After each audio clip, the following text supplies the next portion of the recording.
వరంగల్ జిల్లాలోని వీరబైరాన్పల్లి ఈ ఊరు పేరు వెంటనే ఇక్కడి చరిత్ర కళ్ల ముందు కదులుతుంది. నాటి రజాకార్ల ఆగడాలు బైరాన్పల్లి పోరు గాథల్ని గుర్తుకు చేస్తుంది. నిజాంకు వ్యతిరేకంగా భూమి కోసం, భక్తి కోసం, వెట్టి చాకరీ నుంచి విముక్తి కోసం చేసిన పోరాటానికి ఇవాళ్టితో 68 ఏళ్లు నిండాయి.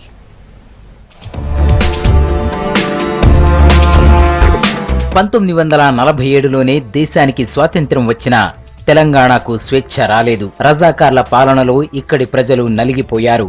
నిజాం పాలన సహించలేని వరంగల్ జిల్లా వీరబైరాన్పల్లి ప్రజలు తిరుగుబాటు చేశారు. 1948లో అప్పటి యువకులు గ్రామ రక్షణ దళాలుగా ఏర్పడి పోరాటం సాగించారు.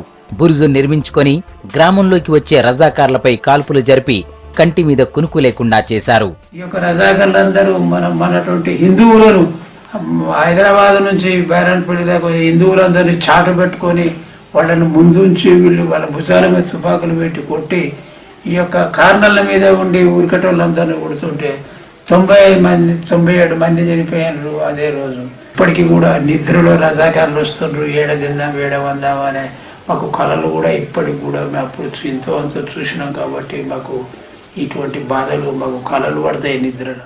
వీరబైరాన్పల్లి రక్షణ దళాల్ని సహించలేని రజాకార్లు గ్రామాన్ని నాశనం చేసేందుకు 3 సార్లు దాడులు చేసి ఓడిపోయారు.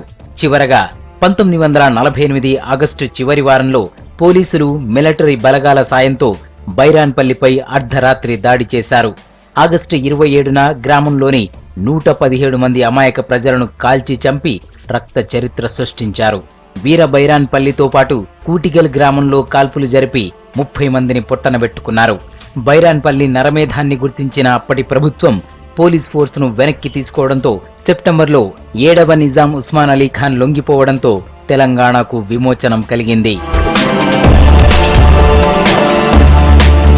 ఆనాటి పోరాటాలు ఇప్పటికీ తమ కళ్ల ముందే కదులుతున్నాయంటున్నారు నాటి పోరాట యోధులు. అందరూ కలిసికట్టుగా పోరాటం చేశామంటున్నారు. నాడు నిజాంకు వ్యతిరేకంగా పోరాడిన తమని ప్రభుత్వాలు గుర్తించడం లేదని ఆవేదన వ్యక్తం చేస్తున్నారు. ఇప్పటికైనా రాష్ట్ర ప్రభుత్వం తమను గుర్తించి పింఛన్లు ఇవ్వాలని కోరుతున్నారు. భారతదేశానికి స్వాతంత్రం వస్తే కేవలం తెలంగాణ రాష్ట్రానికి మాత్రం 1948 సెప్టెంబర్ 17కి వచ్చిందనేది మన యావత్ తెలంగాణ ప్రజలకు కూడా తెలుసు. దానిలో కారణమే నేటికి బైరాన్పల్లి చరిత్ర. 1948 ఆగస్టు 27వ తారీఖు స్వాతంత్రం కోసం పోరాటం చేసి 117 మంది వీరమరణం పొందిన 13 రోజులకు తెలంగాణకు బైరాన్పల్లి పోరాటంతోనే, స్వాతంత్ర పోరాటంతోనే, కాసిం రజ్వీని తరిమిన పోరాటంతోనే, బైరాన్పల్లి నెత్తురుతోనే ఇక్కడ పోరాటం జరిగిన తర్వాత 13 రోజులకు నిజమైన స్వాతంత్రం వచ్చిందనేది కూడా నేను భావిస్తున్నాను. వీరబైరాన్పల్లి పోరాటానికి 68 ఏళ్లు నిండినా నాటి గాయాలు ఇప్పటికీ మానలేదు. 68 ఏళ్ల చరిత్రను గ్రామస్తులు ఇప్పటికీ మర్చిపోలేకపోతున్నారు.